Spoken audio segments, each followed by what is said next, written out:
Welcome back जी। फिर मैं आप सबको खुशामदीद करता हूँ इस प्लेटफॉर्म पर।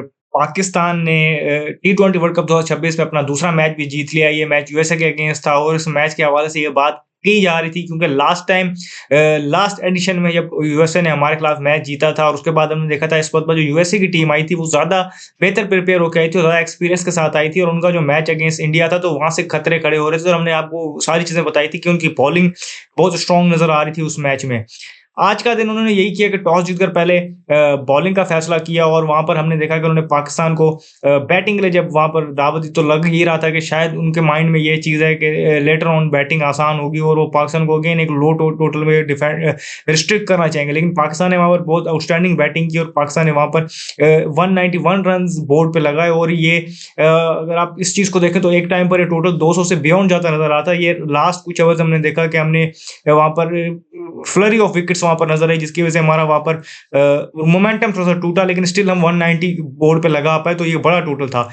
एक चीज और माइंड में यहाँ पर रखनी पड़ेगी हमें कि हमारे यहाँ हमने ये चीज भी देखी कि हमने पावर प्ले में बड़ा अच्छा यूटिलाइज किया आज भी और पावर प्ले में हमने दोनों ओपनर्स ने साइम अयूब ने भी और साथ साहिबजादा फरहान ने दोनों ने बड़ी अच्छे तरीके से उसको यूटिलाइज किया। उसके बाद हमने देखा कि एक जब पावर प्ले के लास्ट ओवर में 2 विकेट्स गिरी उसके बाद हमने थोड़ा सा मोमेंटम लॉस किया और फिर हमने थोड़ा सा वहां पर इसे कहते हैं एक जैसे कहते हैं रीबिल्डिंग फेस थोड़ा सा आया लेकिन वो उनकी कुछ लूज बॉलिंग और कुछ हमारी अच्छी बैटिंग हमने उन चीजों को कैपिटलाइज किया तो वहां से हम उस जो लास्ट मैच में चीज मिसिंग थी कि जो पावर प्ले का मोमेंटम हम कैरी फॉरवर्ड नहीं कर पाए। आज थोड़ी देर के लिए मोमेंटम गिरा सही लेकिन बाद में हमने वो मोमेंटम बना लिया जहां पर बाबर आजम और साहिबजादा फरहान की पार्टनरशिप लगी। साहिबजादा फरहान ने बहुत आउटस्टैंडिंग नॉक खेली 41 रन पे उन्होंने 73 रन स्कोर किए और बहुत आउटस्टैंडिंग तरीके से उनकी पावर रेटिंग वहां पर उन्होंने डिस्प्ले पे लाई और बहुत अच्छी बैटिंग की और वहां पर एक अच्छा प्लेटफॉर्म पाकिस्तान को सेट किया। साथ उनका दिया बाबर आजम ने जिन्होंने 32 बॉलों में 46 रन इनिंग खेली और ये बड़ी मच नीडेड इनिंग थी उनके लिए और ऐसी इनिंग उनके लिए उनको चाहिए थी एक टाइम पर। आज भी वो बहुत स्ट्रगल कर रहे थे लेकिन एक ओवर जो हरमीत सिंह का आया वहां पर उन्होंने कैपिटलाइज किया जहां पर उन्होंने 17 रन लिए उनसे तो उसके बाद और मोमेंटम उनकी इनिंग में भी आ गया।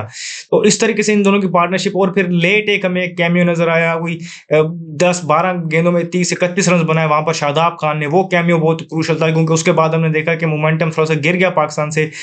यूएसए ने कहां पर पाकिस्तान को पकड़ के रखा और स्कोर को 200 से बियॉन्ड नहीं जाने दिया। वो उनके एक तो मोहम्मद मोहसिन जो पाकिस्तानी लेग स्पिनर थे उन्होंने बड़ी अच्छी बॉलिंग की और फिर अगर हम देखें जो वहां पर शालवेग थे शेडली वैन शालवेग उनकी बहुत आउटस्टैंडिंग बॉलिंग थी। उन्होंने 4 विकेट ली बहुत क्रूशल टाइम पे जब मोमेंटम बनने लग रहा था तो उन्होंने वहां पर विकेट्स ली पावर प्ले के एंड पे भी और फिर हमने देखा कि टुवर्ड्स एंड भी उन्होंने बॉलिंग बड़ी अच्छी की। तो इस तरीके से उन्होंने मोमेंटम को रोक के रखा। इसके अलावा बाकी सारे यूएसए के बॉलर्स जो है वो एक्सपेंसिव साइड पर रहे। कुछ उन्होंने ईजी ओवर्स भी जिसे कहते हैं पाकिस्तान को वहां पर लेने दे जिसके चलते पाकिस्तान 190 तक पहुंच गया। और अगर ये दो बॉलर्स भी में से कोई एक और एक्सपेंसिव होता तो स्कोर अभी भी 200 से बियॉन्ड जा सकता था। तो ये उस तरीके से उनके लिए था। अब 190 ये जिस तरीके से पाकिस्तान ने आज बॉलिंग लाइन खिलाई थी उन्होंने सलमान मिर्जा को रश करके उस्मान तारिक को खिलाया हुआ था तो स्पिनर्स के जितने ओवर थे तो वहां पर लग रहा था कि ये टोटल बहुत ही मुश्किल होगा यूएसए के लिए इस स्पिन अटैक के अगेंस्ट और हमने इनको पकड़ लेना था और यही हुआ।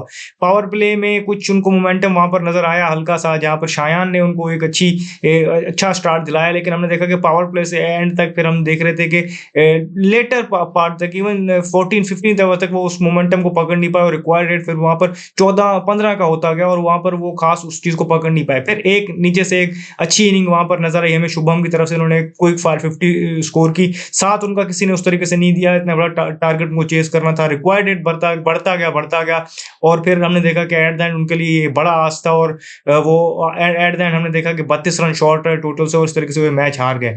अब यहाँ पर पाकिस्तान की तरफ से अगर हम बात करें तो आज पाकिस्तान की तरफ से 16 ओवर से स्पिन नहीं किए हैं और बहुत आउटस्टैंडिंग वहां पर बॉलिंग हमें नजर आई कि जहां पर उस्मान तारिक ने 3 विकेटें ली, शादाब खान ने 2 विकेटें ली, अबरार अहमद विकेट्स में थे, मोहम्मद नवाज ने 1 विकेट ली।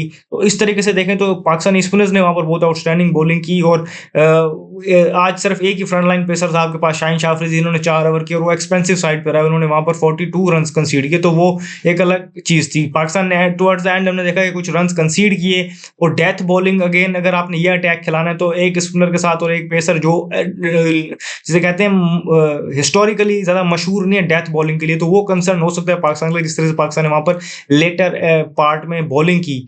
स्पेशली शाहिन शाह अफरीदी की बात करें तो उन्होंने जिस तरीके से वहाँ पर बॉलिंग की और ओवरऑल उनका जो करियर देखें तो वो भी डेथ बॉलिंग में कोई इतनी अच्छी बॉलिंग उनकी नहीं होती रही।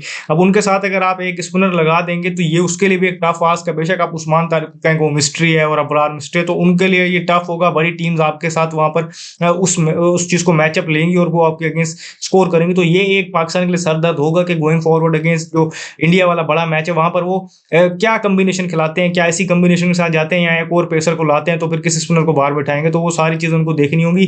लेकिन ओवरऑल अगर हम बात करें तो आज एक अच्छी 32 रन की विक्ट्री है। ज़्यादा हो सकती थी, मैंने जिस तरह आपको कहा कि टुवर्ड्स एंड हमने थोड़ा रन ज़्यादा कंसीड किए और अपनी बैटिंग में भी टुवर्ड्स एंड हमने कुछ रन वहाँ पर छोड़े। लेकिन ओवरऑल अगर हम बात करें तो एक हवा बना हुआ था और लग रहा था कि जिस तरीके से उन्होंने इंडिया के अगेंस्ट कम्पीट किया यूएसए वालों ने, तो शायद हमें टफ टाइम दे। लेकिन हमने देखा है कि मेजॉरिटी ऑफ द टाइम हमने आज के गेम को यहाँ पर बॉस किया और डोमिनेट किया। बैटिंग में साहिब फरहान, बाबर आजम और शादाब खान ने, फिर बॉलिंग में अगर हम बात करें तो उस्मान तारिक, शादाब खान, नवाज और अबरार ने डोमिनेट किया और यूएसए को चेक में रखा और एक कमांडिंग 32 रन की विक्ट्री हासिल की। और उस तरह से पाकिस्तान ने 2 में से 2 मैच जीत लिए हैं। अब पाकिस्तान के पास 2 मैच बाकी हैं। 15 को हमने इंडिया को खेलना है, उसके बाद हमने नमीबिया से खेलना है। तो मोस्ट प्रोबेबली हम कह सकते हैं कि हमने अपना एक कदम सुपर 8 में रख लिया है। स्टिल बड़ा मैच आने वाला है इंडिया के अगेंस्ट, वो आपको जीतना पड़ेगा। तो उसको भी आपके लिए भी कुछ दिन का गैप है, कॉम्बिनेशन आपको देखना पड़ेगा, सरफेस को देखना पड़ेगा, वो सारी चीज़ें आपको अपने माइंड में रख के देखनी पड़ेंगी। लेकिन गोइंग फॉरवर्ड अगर हम ये बात करें तो हमारे बैटर्स को रन्स मिल रहे हैं, अच्छा स्टार्ट दे रहे हैं। साइम अयूब और साहिब फरहान, बाबर आजम ने भी रन्स कर लिए हैं।